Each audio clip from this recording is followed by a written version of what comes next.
नसल्ली व नसल्लिम अला रसूलिहिल करीम अम्मा बाद फ़ौज़ बिल्लाहि मिनश शैतानिर रजीम बिस्मिल्लाहिर रहमानिर रहीम इन्ना शानिअका हुवल अब्तर सदक़ल्लाहुल अज़ीम व सदक़ रसूलुहुन नबियुल अमीन करीम इन्नल्लाह व मलाइकतहु युसल्लूना अलन नबी या अय्युहल्लज़ीना आमनू सल्लु अलैहि व सल्लिमू तस्लीमा अस्सलातु वस्सलामु अलैका या सय्यदी या रसूलल्लाह व अला आलिका व अस्हाबिका या हबीबल्लाह अस्सलातु वस्सलामु अलैका या सय्यदी या रसूलल्लाह व अला आलिका व अस्हाबिका या हबीबल्लाह अस्सलातु वस्सलामु अलैका या सय्यदी या रसूलल्लाह व अला आलिका व अस्हाबिका या खातमन नबिय्यीन।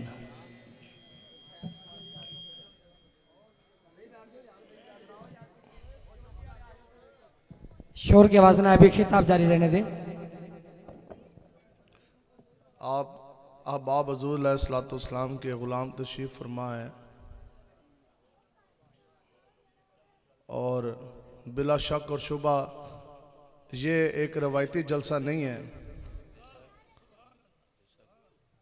ये जलसा इश्क़ मुस्तफ़ा, तफ़ज़्ज़ुज़ नामूस रसालत, ताजदार ख़त्म नबूवत और लब्बैक या रसूलल्लाह कॉन्फ्रेंस के नाम पर यह जलसा हो रहा है।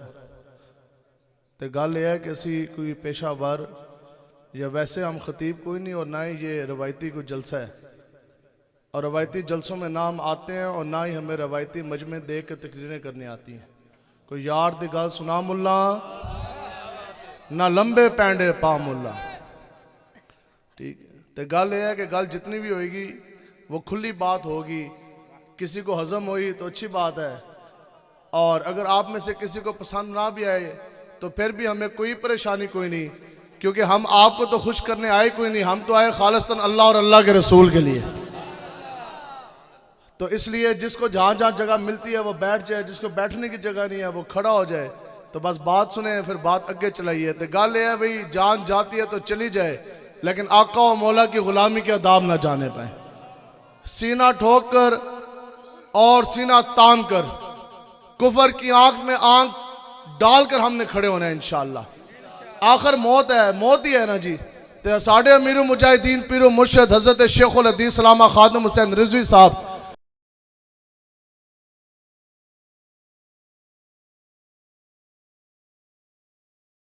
रहमतुल्लाह ताला अलैह आप फरमाते सन के बेटा आखिर तो मौत ते जे मौत आ जाए नबी ते ना दे तो इससे बड़ी और क्या सादत है।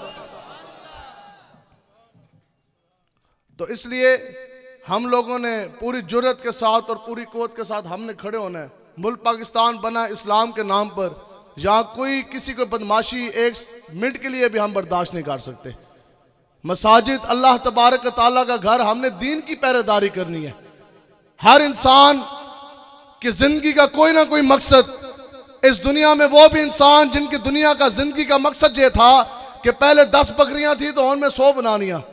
तो कुछ बंदियां थी जिंदगी का मकसद ये है कि पहले जनाब 1 लाख रुपए महीना की आमदन थी तो अब उसको 2 लाख करना। किसी का जिंदगी का मकसद ये कि जनाब उन 1 कोठी थी तो इसने 2 छत्ती करके डबल स्टोरी 2 कोठियां बनानी। और किसी का जिंदगी का मकसद ये कि पहले 1 मुरब्बा था तो अब 10 मुरब्बे बनाने। लेकिन मेरी जिंदगी का मकसद तेरी दी की सरफराजी, मैं इसलिए मुसलमान, मैं इसलिए नमाजी। हमारे हज़रत फरमाते सन, आप फरमाते सन कि अगर हमारे सर के ऊपर पगड़ियां हैं तो ये भी मोहम्मद अरबी के दीन की सरबुलंदी के लिए हैं। अगर हमारे दर्स हैं, मदरसे हैं, अगर मसाजिद हैं, पीरी फकीरी है, मौलवियत है, तो वो भी इसलिए है कि जब भी आका और मौला की दीन की बात आएगी तो सब कुछ हम कुर्बान करने के लिए तैयार होंगे। तो जिंदगी का मकसद तो यही है ना कि आका और मौला का दीन हमने तख्त पर लेकर आना है इंशाअल्लाह। तो इसलिए हम लोगों ने दीन की हिफाजत करनी है। तहरीक लब्बैक या रसूलल्लाह का और कोई दूसरा दस्तूर मंशूर नहीं, 1 पॉइंट एजेंडा। ये वही बात है ना, कोई यार दी गल सुना मुल्ला ना लंबे पैंडे पा मुल्ला। एक कोई गल है जनाब, करोड़ नौकरियां मिलेंगी, मिल गई, 50 लाख घर बनेंगे। लब्बैक वालों का 1 पॉइंट एजेंडा है। जिस दिन लब्बैक या रसूलल्लाह बरसरे इक़्तिदार आएगी उसी लम्हे मोहम्मद अरबी का दीन तख्त पर होगा, खिलाफत राशिदा का तर्ज हुकूमत का लफाज होगा। और जो 70 साल से कश्मीर का मसला अड़ा अमीरुल मुजाहिदीन जी हमें हुक्म दे के गए कि फिर उसी वक्त तहरीक लब्बैक लाने जहाद करेगी। 24 घंटे के अंदर अंदर पूरी फौज भी, लब्बैक कहने वाले भी लब्बैक का नारा लगाकर कश्मीर की सरहदों में दाखिल हो जाएंगे।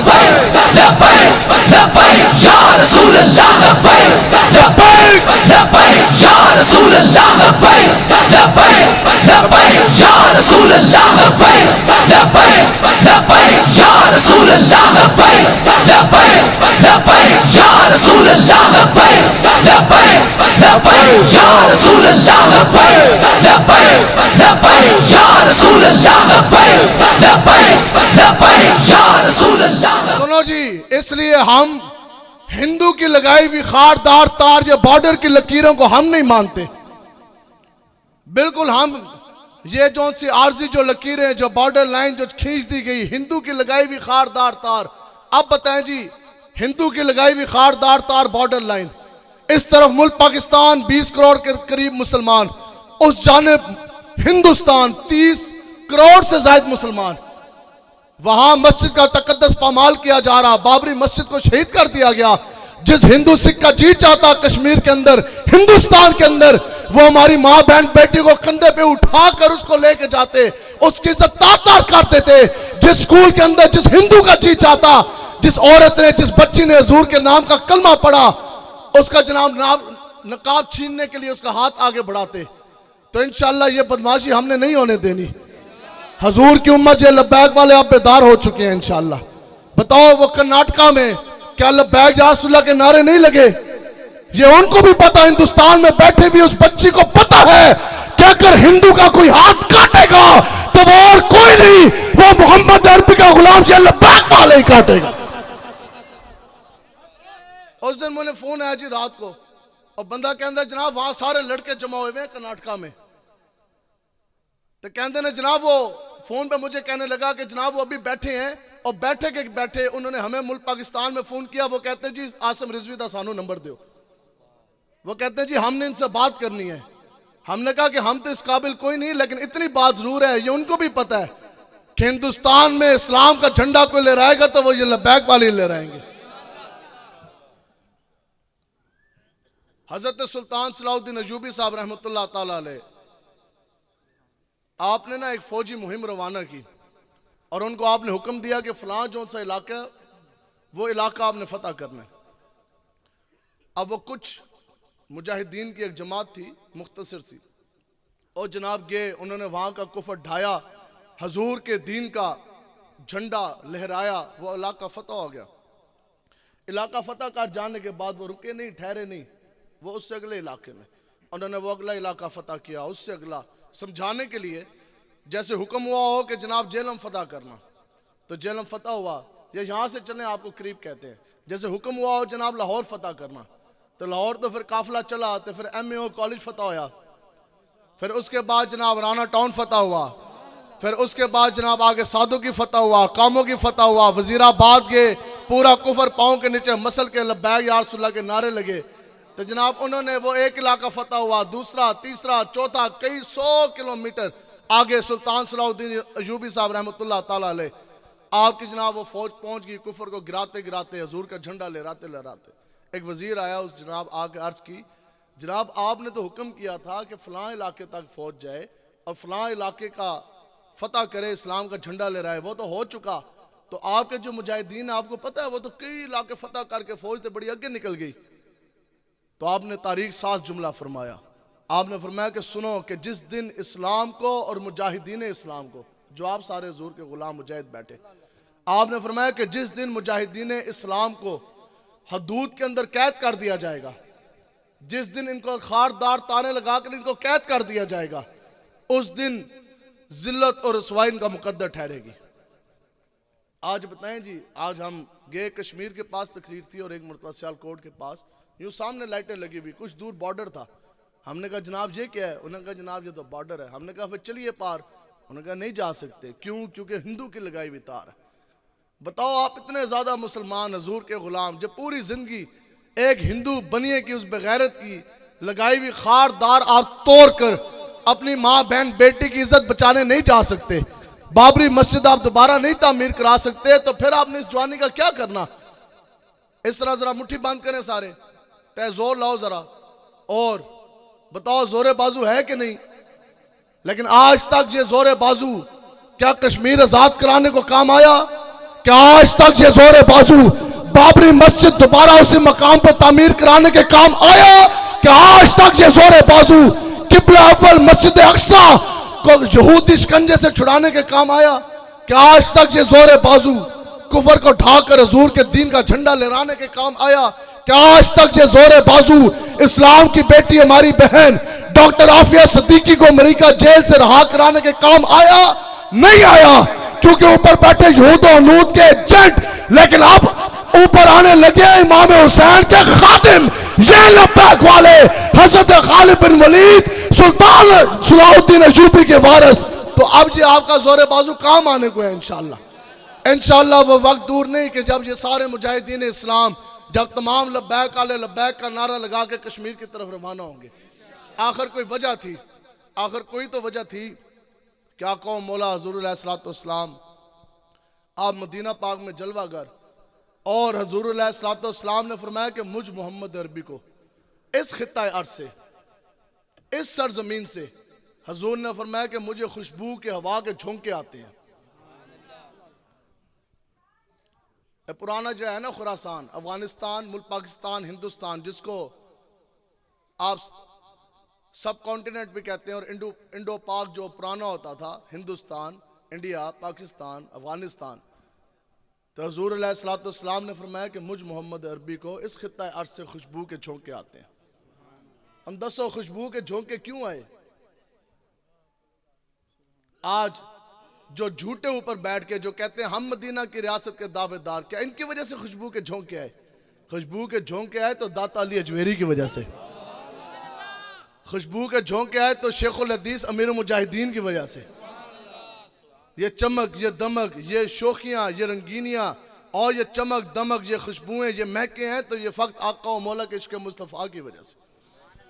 ठीक है, तो ये इश्क मुस्तफ़ा की ना एक अपनी खुशबू, एक अपनी महक होती है।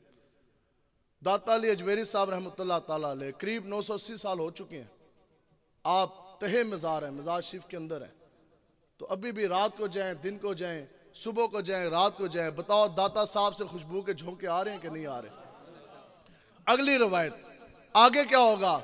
आगे रवायत ये है कि फिर इस खित्ता अर्ज़ से काली पगड़ियों वाली जमात उठेगी। अब ये इनको असल में परेशानी, और वो वक्त दूर नहीं, अगर हमने ना देखा, अगर हमारी जिंदगी कम हुई तो खुदा की कसम हमारी औलादें देखेंगी। लेकिन ये हमारा ईमान है कि बदले का जमाना लाख मगर फरमान ना बदला जाएगा, है कौले मोहम्मद कौले खुदा। ठीक है जी। तो हुज़ूर अलैहिस्सलाम ने जो बात फरमा दी, जो ज़बान मुस्तफ़ा से होगी वो बात हो के रहनी है। तो इस खित्ता अर्ज़ से काली पगड़ियों वाली जमात उठेगी, और वो क्या करेगी कि काली पगड़ियों वाली जमात उठकर वो पूरी दुनिया का कुफर पांव के नीचे मसल कर पूरी दुनिया के अंदर मोहम्मद अरबी के नाम का झंडा वो गाड़ के रख देंगे इंशाअल्लाह। तो फिर तैयारी है ना जी, जान दे इंशाअल्लाह।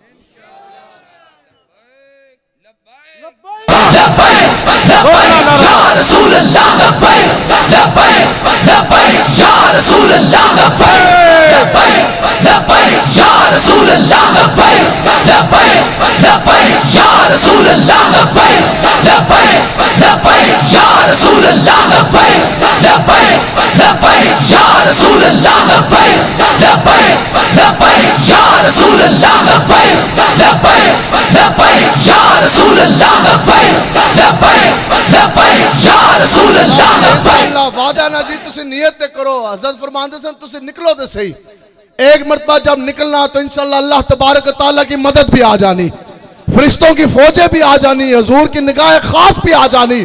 तो इंशाअल्लाह ये नियत, ये इरादा है, इंशाअल्लाह हमने एक दिन कश्मीर को हिंदू शिकंजे से हमने इंशाअल्लाह निकलवाना है। इंशाअल्लाह बाबरी मस्जिद को दोबारा उसी मकाम पर हमने तामीर कराना है, हिंदुस्तान को हमने आजाद कराना, इंशाअल्लाह किबला अव्वल को यहूदी पंजे से इंशाअल्लाह हमने निकलवाना है। चीनो अरब हमारा, हिंदुस्तान हमारा, मुस्लिम है हम, वतन है सारा जहां हमारा। तौहीद की अमानत सीनों में है हमारे, आसा नहीं मिटाना नामो निशा हमारा। और बातिल से दबने वाले ए आसमान नहीं है हम, 100 पार कर चुका है तो इम्तिहान हमारा।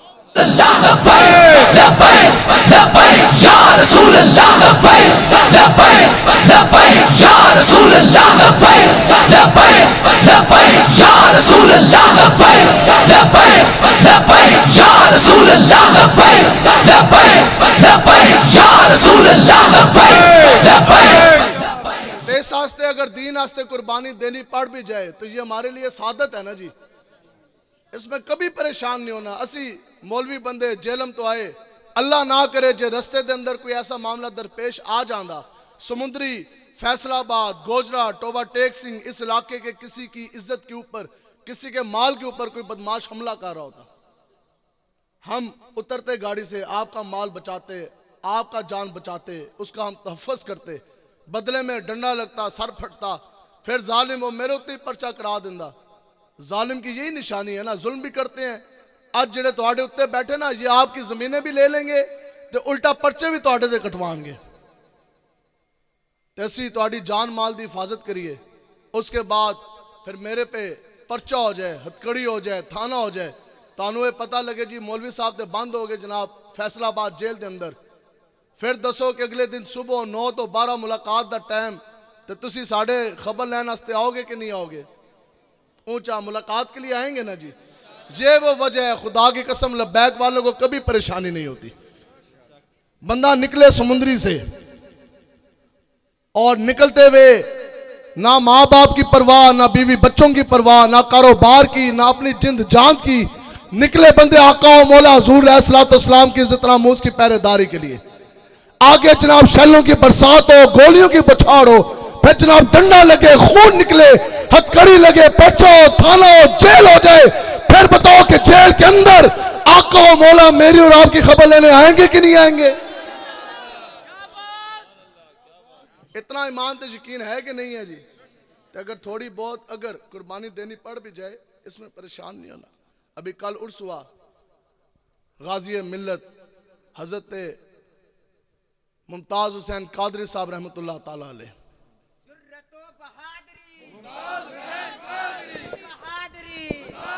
जुर्रतो बहादुरी, जुर्रतो बहादुरी, मुमताज हुसैन का जुर्रतो बहादुरी। ए जे पिछे कोई बैठे ने ते तुसी कोई डरे बैठे हो, पर्चा साढ़े ते होना है, कोई परेशानी कोई नहीं बादशाह। एक पर्चा दे के बंदा धिरक जाए, एक थानेदार वे के बंदे दा उत्ते आला सा उत्ते ते थल्ले आला थल्ले। और इस तो अगला जुमला बड़ा डाढ़ा हो, आपको समझ जाओ। बात ये कोई बात नहीं, डरो बंदे की बस की बात नहीं है। जो बंदा अभी स्टेज पे बैठा हो, उधर बैठा हो, यहाँ टांगे कांप रही हो, ये एजेंसी वाला तो नहीं बैठा, वो तो नहीं बैठा, हुजूर के नाम का नारा लगाने से पहले जो बंदा हाथ भी ना उठा सके और सीना तान कर हुजूर के नाम का लब्बैक का नारा ना लगा सके, लब्बैक ते वारी आए तो बंदा खब्बे वेखे सज्जे वेखे, एजेंसी वाला तो नहीं, पुलिस वाला तो नहीं, थाने वाला तो नहीं, मैं कहता हूं उस इंसान से बदकिस्मत कोई बंदा नहीं कि जब उस उम्मती के सामने जब जब भी उसके नबी का नाम आए तो उम्मती का हक है फिर अपने आप से पार होकर खब्बे सज्जे नहीं, गुमते खजला की तरफ निगाह कर कर तवज्जो करके सीना तार के नारा लगाए, लब्बैक लब्बैक या रसूल अल्लाह, लब्बैक लब्बैक लब्बैक या रसूल अल्लाह, लब्बैक लब्बैक लब्बैक या रसूल अल्लाह, लब्बैक लब्बैक लब्बैक या रसूल अल्लाह, लब्बैक लब्बैक लब्बैक या रसूल अल्लाह, लब्बैक लब्बैक लब्बैक या रसूल अल्लाह, लब्बैक लब्बैक लब्बैक या रसूल अल्लाह, लब्बैक लब्बैक लब्बैक या रसूल अल्लाह, लब्बैक लब्बैक लब्बैक या रसूल अल्लाह, लब्बैक लब्बैक लब्बैक या रसूल अल्लाह, लब्बैक लब्बैक लब्बैक या रसूल अल्लाह, लब्बैक। इसलिए आपने अपने जज्बात सर्द नहीं होने देने।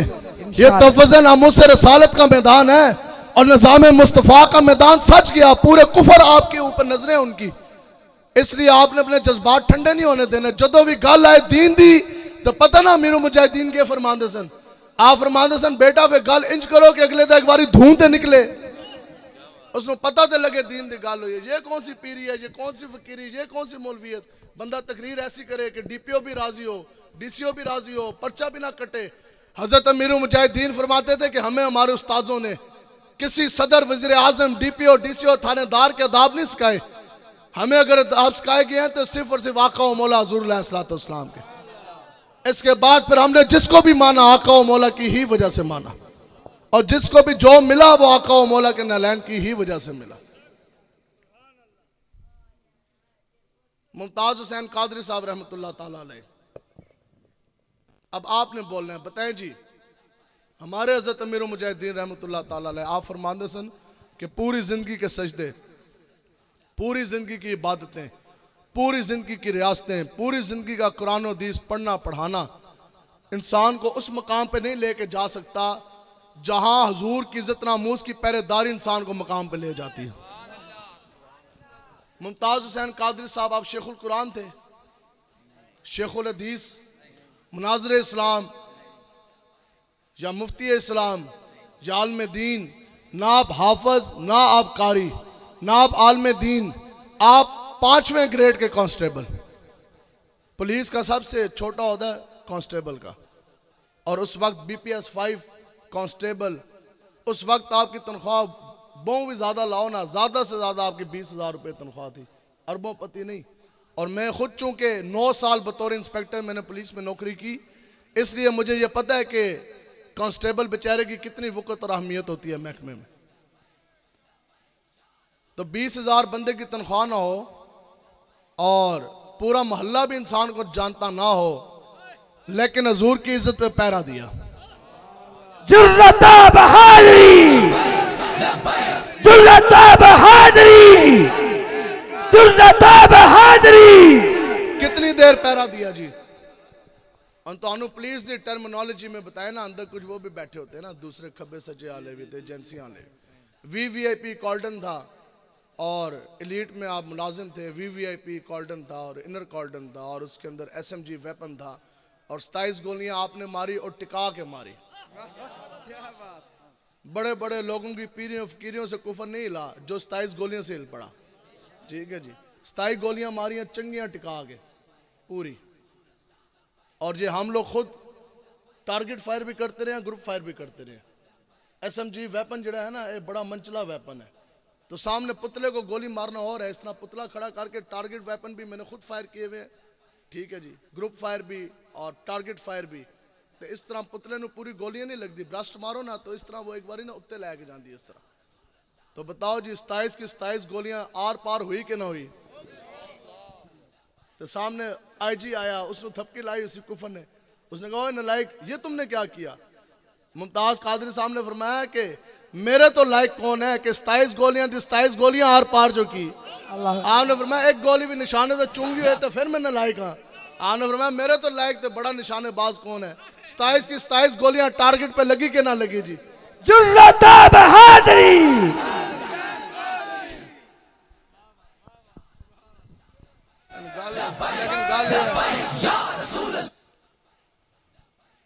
अच्छा, और 27 गोलियां चली कितनी देर में। उसी कोई बात समझ आएगी जिसके दिल में ये जज्बा है कि हुजूर के लिए कुछ कर गुजरे। तो जिसके दिल में अभी भी नियत ये अल्लाह दा वास्ता हथकड़ी ना पूरी जिंदगी लगे, जो अभी भी ये नियत करके बैठा हुआ है मैंने जेल नहीं जाना, तो उस बेचारे को ये बात नहीं समझ आएगी।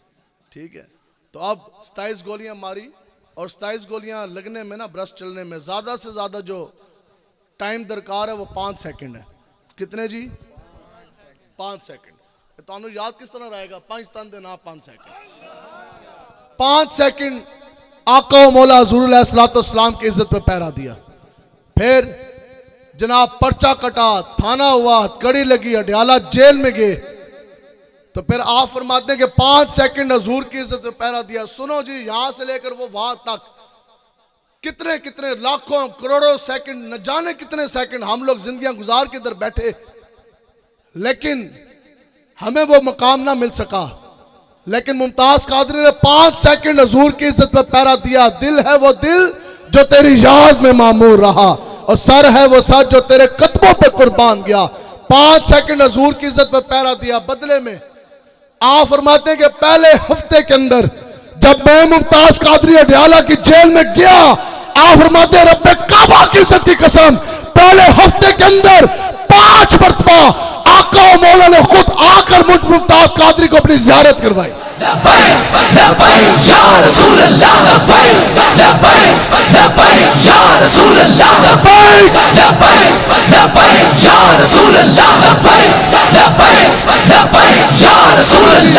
लोगों की पूरी पूरी जिंदगी गुजर जाती है, आका और मौला कभी ख्वाब में भी तशरीफ नहीं लेकर आते।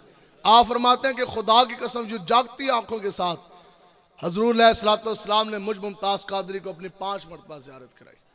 तो ये पास बात साबित हुई कि नंगे पांव मदीना आने जाने से बात नहीं बनती, मदीने वाले का इश्क सीने में बसाने से बात बनती है। मुल्क पाकिस्तान में दीन के ऊपर हमले, अकीदा खत्म नबूवत के ऊपर कभी डाके, कभी दीन इस्लाम के ऊपर पे दर पे हमले, कभी मस्जिद वजीर खान के मेहराब के अंदर लड़की को नचवाना, और कभी जनाब मीनारों के ऊपर से मस्जिद के स्पीकर उतारना, और फिर बंदा जाए नंगे पांव मदीना पाक में। फिर बताओ कि नंगे पांव मदीना आने जाने से बात तो नहीं बनती, बात तो बनती है इधर। हमारे हज़रत अमीर मुजाहिदीन फरमाते सन कि बेटा इस बात पे कभी आपने दिल में ख्याल भी नहीं लेकर आना। अगर ऐसे नहीं जा सके कदे मदीना पाक, तो इसका मतलब है कि हुजूर हमें चाहते नहीं है। आप फरमाते सन कि बेटा मुल्क पाकिस्तान में रह के हुजूर की इज्जत नामूस पर पहरा दो। अगर आप पूरी जिंदगी मदीने नहीं भी जा सके, खुदा की कसम मदीने वाले खुद आकर आपको समुद्री में आपको जो सा है वो सारा कुछ नवाज देंगे। तफज़ नामूस से रसालत का धरना है, उस वक्त पूरे पूरे जहाज बुक करवा के मदीना पाक लेके जाए जा रहे। तो मुमताज कादरी साहब तो ना हाजी ना हज के लिए गए, ना कभी वो मदीना पाक गए। लेकिन फिर बताओ जब आप नहीं गए तो फिर हजूर खुद आ गए अडयाला की जेल में। 5 सेकंड हजूर की इज्जत पे पहरा दिया। बदले में आका और मौला ने पहले हफ्ते के अंदर 5 मरतबा जागती आंखों के साथ आपको जियारत कराई।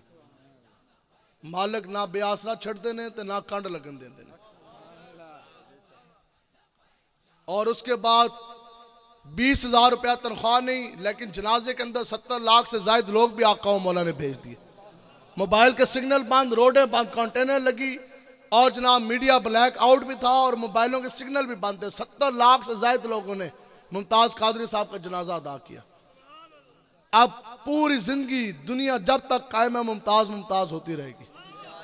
21वें 22वें ग्रेड के एडिशनल आईजी जर्नैलों के नाम से वाकिफ कोई नहीं। इंटीरियर सेक्रेटरी जिसके मतहत तमाम जर्नैल, आपसे पूछा जाए ना बताएं जी इंटीरियर सेक्रेटरी या एडिशनल सेक्रेटरी का नाम क्या, आपको उसका भी नाम नहीं पता। लेकिन हो 5वें ग्रेड का मुमताज, तो कायनात का मुमताज किस तरह बन गया। क़यामत वाले दिन मैदान हशर में भी खुदा की कसम मुमताज कादरी की शान निराली होगी। आपके चेहरे की चमक दमक, आपके चलने का अंदाज भी निराला होगा। आखिर ये क्या वजह कि 5 सेकंड हुजूर की इज्जत पर पहरा दिया। आका मौला ने इतना नवाजा, इतना नवाजा, इतना नवाजा। फिर हमने पूछा जाके अमीर मुजाहिदीन से, क्या जनाब कोई मसला समझ नहीं आया, हुजूर ने तो कितना कुछ दिया हम सबको। आका मौला ने अपने उम्मतियों को इतना कुछ दिया, इतना नवाजा, इतना नवाजा, इतना नवाजा। हुजूर ने फरमाया कि ए बैतुल्लाह, ए खाना काबा, हमें ये मालूम कि तू अल्लाह का घर। हुजूर मुखातिब हुए खाना काबा से।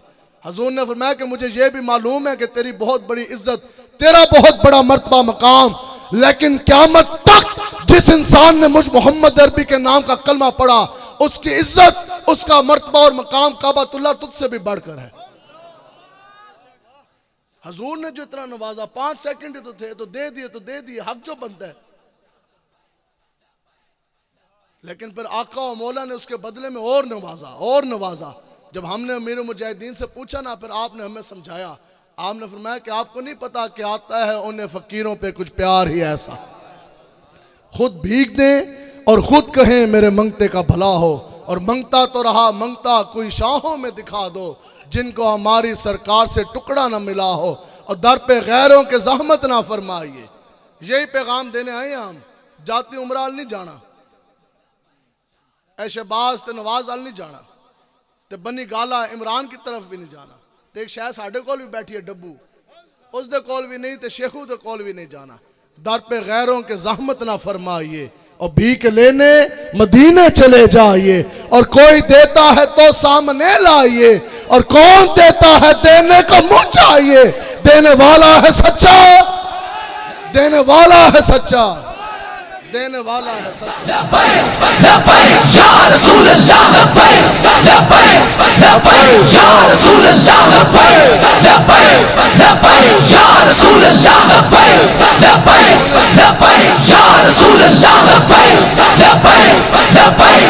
आप सुने, आज बड़ी बड़ी बातें हैं, और बात यह है कि जिसको खुदा की कसम मुंह धोने का भी नहीं पता ना, जिसको पाकीज़गी के मसाइल भी नहीं पता, जिसको ये भी नहीं पता दरस निज़ामी दा पहला सफ़ा के पानी की शराइत कौन सी हैं, वो कौन सा पानी है जो खुद तो पाक होता है, लेकिन अगर तुम उस तो वज़ू कर लो तो आड़ा वज़ू नहीं होएगा। जिसको ये भी नहीं पता तो वो बातें करता है लब्बैक के ख़िलाफ़। आज ये कहते हैं जनाब मौलवी मुल्क किस तरह चलाएंगे। तुम यहूदियों की किताबें आगे रख कर, अमरीकियों के जनाब तलवे चाट कर, यहूदियों की गुलामी कर कर अगर तुम मुल्क का सत्यानाश 70 साल कर सकते हो, तो ये लब्बैक वाले कुरान और हदीस सामने रखकर तुमसे करोड़ हाँ गुना बेहतर मुल्क चलाएंगे इंशाल्लाह। क्यों जी, चलाएंगे ना जी इंशाल्लाह। ठीक।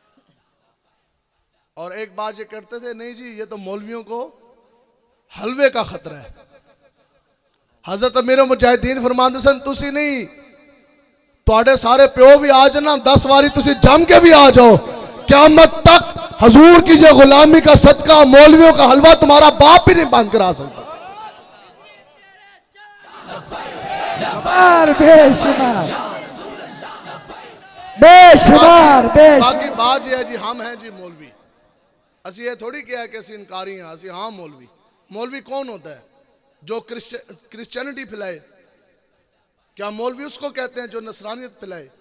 या मौलवी उसको कहते हैं जो यहूदियत का प्रचार करे? या मौलवी वो होता है जो हिंदू मजहब फैलाए? या मौलवी वो होता है कि जनाब जालिम हाकिम ज़माना की आंख में आंख डालकर पूरा सीना तान कर मोहम्मद अरबी का कुरान और हदीस फैलाए? मौलवी तो वही होता है ना जो दीन की इशाअत करे, जो दीन इस्लाम की तबलीग करे। तो असी सारे हाँ मौलवी है ना जी, असी सारे। अगली गाल कहते हैं जी ये तो मसीतड़ ने। मैं कहा जी बिस्मिल्लाह, हम हैं मसीतड़। मसीतड़ वो होता है जो बंदा मस्जिद आज़ाद करे, मस्जिद आबाद करे। मसीतड़ वो होता है जो बंदा मस्जिद अल्लाह तबारक ताला के घर को आबाद करे, जो अपने जेब से मस्जिद के ऊपर पैसा खर्च करे। हम मसीतड़ जरूर हैं, लेकिन अल्हम्दुलिल्लाह असी मंदरू नहीं हैं। हम मंदिर बनाने वाले नहीं, हम गुरुद्वारे बनाने वाले नहीं। हम अल्लाह का घर मस्जिद बनाने वाले भी हैं और मसाजिद को आबाद करने वाले भी हैं। हम मसाजिद के अंदर अजाने पढ़ने वाले भी हैं, हम मसाजिद के अंदर बाजमात नमाज अदा करने वाले भी हैं। और कोरोना आ जाए तो कोरोना के आगे लंबा पढ़कर हम सफ़ें तोड़ने वाले नहीं, तब भी हम सफ़ें जनाब लगा कर इकट्ठी कंधे से कंधा मिलाकर फिर भी हम अल्लाह अकबर करने वाले। तो ऐसी हो भी नहीं कि जनाब एक थानेदार आ जाए, तो एक सिपाही आ जाए, एक ASI आ जाए तो जनाब स्पीकर उतार दें। हुकूमत की पॉलिसी है तो एक स्पीकर हम रहने दें और 3 स्पीकर हुकूमत के TC करने के लिए राजी करके नीचे रख दे। ऐसी मदानत परस्ती, ऐसी बेगैरती की जिंदगी हमसे नहीं गुजारी जाती। शेर की एक दिन की जिंदगी गीदड़ की 100 साल जिंदगी से बेहतर है। कम जिएंगे, मोहम्मद अरबी के गुलाम बन के जिएंगे। हाँ, गैरत ईमानी रखनी है, गैरत के साथ जीना है, गैरत के साथ जीना है। गैरत ईमानी मांगा करे, गैरत के साथ जिए। हाँ, इतना इस तरह टिल्ला टुल्ला नहीं बनना, बिल्कुल गैरत के साथ जीना है।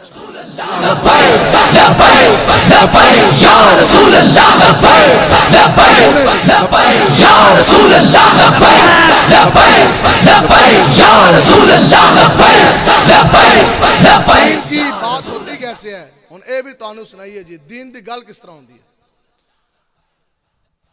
मैं खुद उस वक्त पुलिस में था और जेलम में मैं उस वक्त स्टाफ अफसर था, SSP ऑफिस जेलम के अंदर मेरी तैनाती थी। उस वक्त वजीर दाखिला की तरफ से ना, होम मिनिस्ट्री की तरफ से एक ऑर्डर चला जो इस्लाम कुश पॉलिसी का एक हिस्सा था, यूदो नूत की डिक्टेशन थी। उसको आम लोग, आप लोग जानते हैं स्पीकर एक्ट के नाम से। उस पर यह लिखा गया कि फिल मुल्क पाकिस्तान के जितने भी मसाजिद हैं उनके मनारों के ऊपर से सारे स्पीकर उतार दिए जाएं, सिर्फ एक स्पीकर बाकी रहेगा। सारे स्पीकर उतार दिए जाएं, सिर्फ एक स्पीकर बाकी रहेगा। अब जो खिलाफ वर्जी करेगा, फिर उस वक्त जिन्होंने एक से ज्यादा स्पीकर के ऊपर अजानें दी, उन पे पर्चे काटे गए, उनको थप्पड़ मारे गए, उनको कड़ियां लगाकर उनको जेलों में डाला गया। ये हालात हो चुके थे। और ये भी सुने कि हुज़ूर अलैहिस्सलाम ने फरमाया कि जब अल्लाह अकबर की जब सदाक गूंजती है ना अजान की, जहां जहां तक आवाज जाती है वहां वहां तक शैतान भाग जाता है। वहां वहां तक के रेत के ज़र्रात, चरिंद परिंद फरिश्ते क़यामत वाले दिन उस मौज़न की, ईमान की और अजान की गवाही देंगे। क़यामत के रोज अजान देने वाले मौज़न की गर्दनें सबसे ऊंची होंगी। क़यामत के रोज आका मौला खुद मौज़न के होंठ चूम डालेंगे।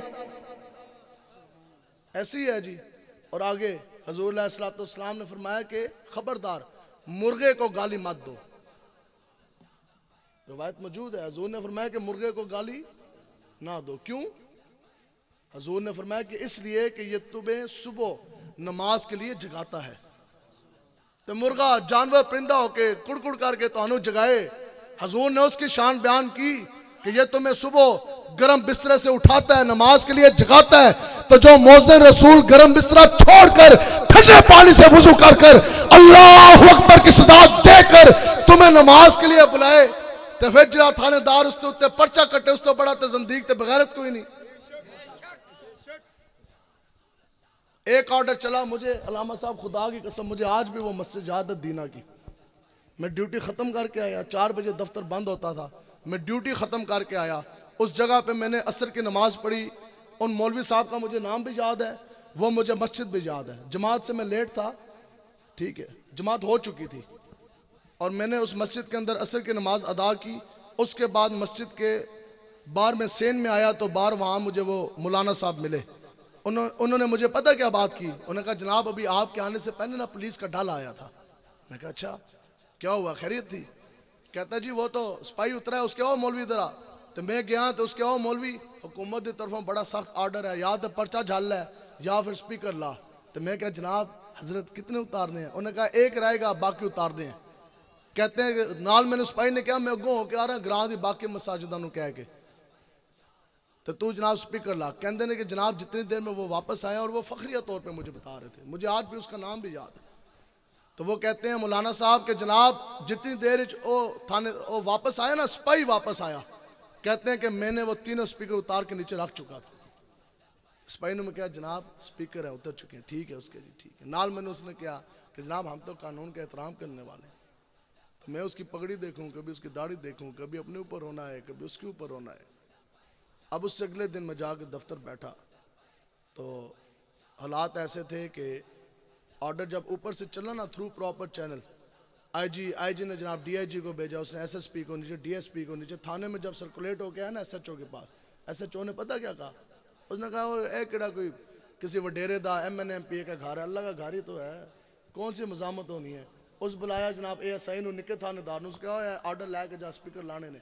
और एक थाने के अंदर कम से कम 50-50 60-60 गाँव होते हैं। तो ASI ने जब देखा उसने कहा जनाब ये तो लोगों ने घरों के उत्ते छज्जे लाए ने, डिश लगे हुए ने, दाड़ियाँ रखते कोई नहीं, पगड़ियाँ है कोई नहीं, नमाजा आस्ते बंदे है कोई नहीं, सिनेमा आबाद हैं, बाजार आबाद हैं, मस्जिद के अंदर नमाज पढ़ने वाला है कोई नहीं। जो मौलवी साहब 10-12 हज़ार रुपये रखते हैं उस पर भी बड़ा एहसान है, और उनको भी जनाब अकारत की निगाह से देखा जा रहा है। दीन की तड़प, दीन का दर्द तो किसी के सीने में है कोई नहीं, तो मेरी जान आस्ते फायदा कोई नहीं। उसने बुलाया सिपाही को, मुंशी को। सिपाही गया 50-50 गांव के 2-4 घंटे के अंदर सारे स्पीकर उतरवा के वापस आया। अब मैं दफ्तर में बैठा और मैं ये अभी सोच रहा था, यकीन करें, मैं कह रहा ये ऐसी हालत हो गई, एक जगह तो डायरियां तो साढ़े को आंदी और कह रहा एक जगह तो मजामत नहीं, और किसी ने ना पूछा ना टोका, और दिल दर्द भी बड़ा। लेकिन फिर दर्द के अंदर ना एक बात आई, और बात ही हकीकत है, और बात हुई भी ऐसी। हमने कहा कि जब जब भी कुफर, जब जब भी जुल्म बरबरियत, और जब जब भी यजीदियत इस दुनिया में आबो ताब के साथ बढ़ चढ़ कर सामने आई है, तब तब अल्लाह तबारक तआला ने हुसैन के खादिम हुसैन को भी दुनिया में भेज दिया।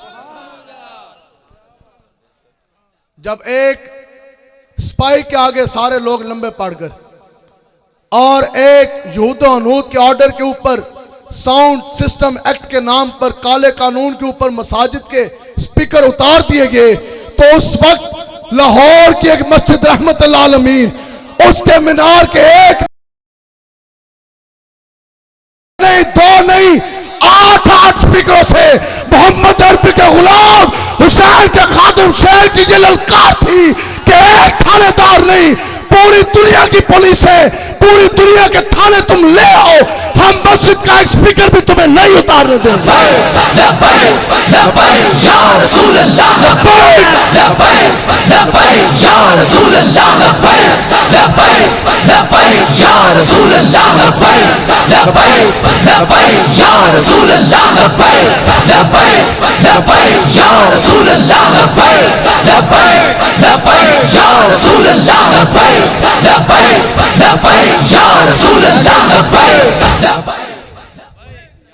समझे जी गल, अगर आपका नाम बुलंद है, अगर लोगों के दिल में आपकी मोहब्बत है, तो वो ये वजह है कि की मोहम्मद से वफा तूने तो हम तेरे हैं, और ये जहां चीज है क्या लोहो कलम तेरे। और बात यह है कि हजरत अमीर मुजाहिदीन आप फरमांदे सन ना कि कोई नहीं हमें परेशानी, जदों साढ़े जनाजे उठनगे तो वो भी फैसला करेंगे। बताओ फिर जनाजों ने फैसला किया कि ना किया? एक जनाजा उठा वक्त के गवर्नर शैतान तासीर का, और एक जनाजा उठा उसको वास्ते जहन्नम करने वाले हजूर के गुलाम मुमताज हुसैन का। एक जनाजा उठा सदर ममनून हुसैन का, जिसने मुमताज हुसैन के डेथ वारंट के ऊपर दस्तखत किए, और दूसरा जनाजा उठा हुसैन के खादिम हुसैन का। उस वक्त जिस दौर में नवाज शरीफ का शहबाज का तोती बोलता था, एक भाई 3 मरतबा वजीर आजम, दूसरा बेटा 3 मरतबा वजीर आला, leader house of the opposition तुम्हारे, MNA तुम्हारे, MPA तुम्हारे, लाखों के जनाब प्रॉपर्टियां तुम्हारी, मुरब्बे तुम्हारे, अंदरूने बैरूने मुमालिक में कारोबार तुम्हारे, सब कुछ हो जाने के बावजूद दावा तुम्हारा ये था कि तुम ये कहते थे कि हम लाहौर के तख्त के मालिक। उस वक्त अमीर मुजाहिदीन फरमाते सन कमीनो मालिक तुसी नहीं, लाहौर के तख्त का मालिक दाता अली अजमेरी है। बड़ा जनाजा तो होना चाहिए था आपकी अम्मी जी का। जनाजा उठा तो बंदा 200 भी कोई नहीं, लेकिन आपसे कुछ किलोमीटर दूर तनख्वाह हो 15,000, आधा जिस्म हरकत के काबिल ना हो, बैठा बंदा हो व्हील चेयर पर, लेकिन जब आपका जनाजा उठा तो आपके जनाजे के अंदर 1,70,00,000 से ज्यादा लोगों ने शिरकत की, तो बस साबित हुआ कि बड़े जनाजे सदारत की वजह से नहीं, हुक्मरानी के जोर पे नहीं और पैसे के जोर पर नहीं, बड़े जनाजे अगर होते हैं तो वो मोहम्मद अरबी की गुलामी की वजह से होते हैं।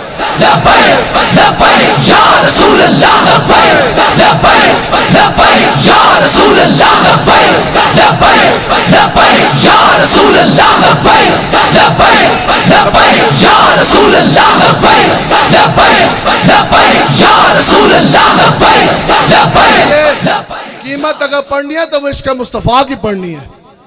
आज ले उनकी पनाह और आज मदद मांग उनसे।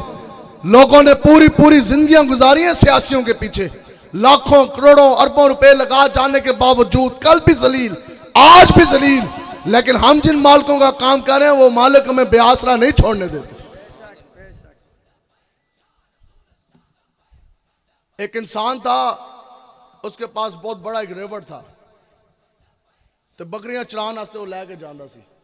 तो क्या हुआ एक दिन कि घने जंगल के अंदर जी एक बकरी ऐसी ना बकरोटी, और रेवड़ तो ना अजड़ तो अलहदा होगी। अब जो जानवर, जो बकरी रेवड़ से अजड़ से दूर होती है ना, अलहदा होती है, वो पे भेड़िए की नजर ही होती है। अब वो बंदा डांग उस चुकी, बकरियां की हांगदा हांगदा हो ले गया किधर जी, अपने डेरे थे, ठीक है। अब एक बकरी पीछे रह गई, भेड़िए की नजर थी, भेड़िया उस बकरी के पीछे पड़ गया, और बकरी मैं कर दे अगे नसे, तो भेड़िया पीछे पीछे अगे आ गई, दलदल के अंदर बकरी गई फंस, चारों टांगे बकरी की जनाब दलदल के अंदर, अद्धी बकरी अंदर ते अद्धी बकरी बाहर। पीछे गया भेड़िया मगर, तो जनाब भेड़िया भी गया फंस, चारों टंगे अंदर, अद्धा भेड़िया अंदर ते अद्धा भेड़िया। समझ गए गल मुक गई? आगे है, अगे भी है। बकरी हसे, बेड़िया रोवे। बेड़िए ने कहा खैर है, फसी तू भी है तो फसा मैं भी हाँ, तो तू रो रही है तो मैं तू हस रही है तो मैं रो रहा। बकरी ने कहा गल यह है कि मैं हाँ मालका अली। बकरी ने कहा मैं हाँ साइया अली ते तू है लुगा लुगेड़। गल यह है कि मेरे मालिक ने ना डांग चुक के की होनी है गिनती, तो उसने कहा जी एक बकरोटी तो कट गई, तो जनाब मालिक मेरा डांग चुक के आ रहा होना। गल यह कि मैं तो साइया आली हाँ, मालिक मैनू डुबन देना कोई नहीं, तो जाते जाते कांटो तेरी भी पूरी पूरी सेक के जाएगा। गल यह कि असा मालका वाले हम लबैक वाले से लुगे लुगेड़ कोई नहीं, मालिक सानू डुबन तो देना कोई नहीं। लबैक ने तो आना ही आना है, मोहम्मद अरबी का दीन तक पर आना ही आना है। लेकिन जिन्होंने बच्चे कटे, जिन्होंने क्रैक डाउन किए, जिन्होंने जेलों में डाला कंटा, उन्होंने भी बाकी बचनी कोई नहीं, उन्होंने भी सेकन जान।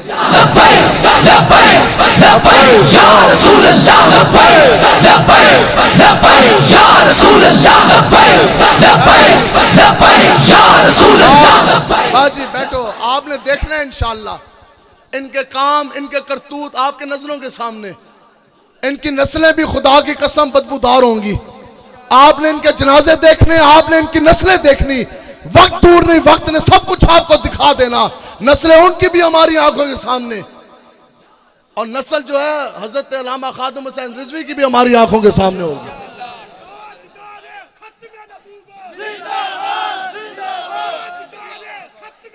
सुनो जी, इस हस्ते बात यह है कि हजरत किबला पीर साहब भी, आप शाह साहब भी आप जलवा गा रहे हैं। हजरत अली रज़ी अल्लाह ताला अन्हु आपने फरमाया कि जिस दा कम ठीक ना हो ना, जिस दा हसब ठीक ना हो, ठीक है जी हाँ, जिस दा कम ठीक नहीं है तो उसने उसकी नस्ल भी अगे नहीं कर सकती, समझियो जी। तो इसलिए बस बात अब मैं ख़त्म करता हूँ, और बात इतनी है कि आपने हजूर के साथ इश्क करना है, इश्क करना है, इश्क करना है, हजूर के साथ वफा करनी है, बस ठीक है ना जी। कीमत इसी चीज़ की पड़नी है। इलामा इकबाल साहब रहमतुल्लाह ताला अलैह, तो किसी ने पूछा जनाब आपकी जितनी भी शेर व शायरी है, आप हकीमुल उम्मत हैं, और उम्मत की सिर्फ और सिर्फ ये नहीं कि आपको दर्द का पता है, बल्कि आप उसकी दवा भी दे के गए हैं। दर्द भी है, डायग्नोज भी किया, और उसकी मेडिकेशन आपने दवाई भी दी, इलाज भी बताया। और आपकी ये शायरी को ये कमाल हासिल है कि आपका एक एक जुमला, और जब भी आपने कलम उठाया उसका एक एक हरफ हजूर अलैहिस्सलाम के इश्क़ मुस्तफ़ा से मुत्तर है, उसके अंदर डूबा हुआ है। तो आपके ज़बान के अंदर चाशनी, आपके कलाम के अंदर ये चाशनी, ये इतनी ज़्यादा कशिश किस तरह आई? तो आपने पता क्या फरमाया? आपने फरमाया कि मेरा कमाल नहीं, बस इतनी सी बात है कि मैंने आका व मौला हजूर अलैहिस्सलाम के ऊपर 1 करोड़ 25 लाख वारी दरूद पाक का नजराना भेजा। कहते ने ये जो आज मुझे मकाम मिला, जितनी चाशनी है, जितनी तासीर है, वो हजूर के ऊपर दरूद पाक पढ़ने की वजह से। और फिर आपने खुद फरमाते थे, आप फरमाते थे कि की मोहम्मद से वफा तूने तो हम तेरे हैं, ये जहाँ चीज़ है क्या लोहो कलम तेरे हैं। आप फरमाते सन कि ये मेरी ज़िंदगी का निचोड़ है। और उस वक्त का एक बहुत बड़ा शायर अत्तर बुखारी, और बहुत ज़्यादा उसके अपने दीवान भी लिखे हुए थे, और अपनी शेर व शायरी भी थी। जो लोग शेर व शायरी का मजाज रखते हैं, आपको ये पता होगा कि शायर कदे भी अपना शेर दूसरे शायर नहीं देता, और वो छाप भी नहीं सकता, नहीं तो कॉपीराइट का पर्चा भी हो जाता है। बहरहाल जिसनों गल समझ आए, अमीर मुजाहिदीन फरमाते सन फिर दूध पीते बच्चे को भी समझ आती है, तो ना समझ आए तो बंदा सदर वज़ीर आज़म की कुर्सी पर बैठा है फिर भी महरूम रह जाता है। तो एक मरतबा उसने समझ आ गई, लाइब्रेरी में बैठे बैठे उस्ताद शागिर्दा ने बुलाया, उसने कहा जितने दीवान उतार लो, जितनी शेर व शायरी है वो भी उतार के नीचे रखवाई, तमाम सफ़ात भी रखवाए, पंडा बना के पैक हो गई, सवारियाँ तो लदियाँ गई। और अगे अगे अत्तर बुखारी साहब, पिछे पिछे आप दी तमाम शेर व शायरी ज़िंदगी की जमा पूछी, साथ आपके शागिर्द भी, और सारी उतारी, सीधा गए हज़रत अल्लामा इकबाल साहब रहमतुल्लाह ताला अलैह के पास। और उस वक्त के 2 शायर आमने सामने बैठे हैं, साथ हमने वो सारी अपने शेर व शायरी भी रखी, किताबें भी, अपने सारे वो दीवान भी। और अब आपने बात पता है क्या की? अल्लामा इकबाल साहब को अर्ज़ की कि जनाब बात यह है कि मेरी पूरी ज़िंदगी की ये जमा पूंजी है, पूरी ज़िंदगी का सरमाया आप ले लें, किताबें आप ले लें, दीवान आप ले लें, अपने नाम के साथ मनसूब करके मेरे शेर व शायरी सब कुछ आप ले लें, बदले में आप अपना एक शेर मुझे अता कर दें कि मोहम्मद से वफा तूने तो हम तेरे। अब हमारे हज़रत अमीर मुजाहिदीन फरमांदे सन के हजूर के ग़ुलामों की ये शान है, और उनकी ये अदा है कि जदों भी उन्होंने दर तो कोई बंदा आ जाए तो वो खाली हाथ लुटाते नहीं हैं। अब कसौटी तो पै गई, आ तो गई, अब खाली हाथ लुटाएं किस तरह? आपने अपने शागिर्दों को बुलाया हज़रत अल्लामा इकबाल, उन्होंने फरमाया जितनी भी मेरी शेर व शायरियाँ ले आओ, दीवान ले आओ, लाइब्रेरी खाली करो, जितनी भी किताबें हैं वो लें। क्या करें? आपने उनको फरमाया कि बुखारी इस तरह करो यार, ये सारी जो आपकी जमा पूंजी है ये भी आप साथ ले जाएं। जो मेरी ज़िंदगी की सारी जमा पूंजी है वो मैंने आपके सामने रख दी, मेरी किताबें, मेरे दीवान, मेरा सब कुछ आप ले जाएं। बदले में जो जमा पूंजी है और कुछ चाहिए तो आप मेरे दर पे है, वो भी मैं आपको देने के लिए तैयार हूँ। लेकिन ये एक शेर कि मोहम्मद से वफा तूने तो हम तेरे हैं, ये मैं आपको नहीं दे सकता। उन्होंने कहा जनाब शेर तो आप दी है। तो आपने पता क्या फरमाया? आपने फरमाया ये मेरी ज़िंदगी का निचोड़ है। उन्होंने कहा जो किताबें हमने उस्तादों से जो पढ़ाई पूरी ज़िंदगी का निचोड़ यही है, पूरी ज़िंदगी का निचोड़ ये।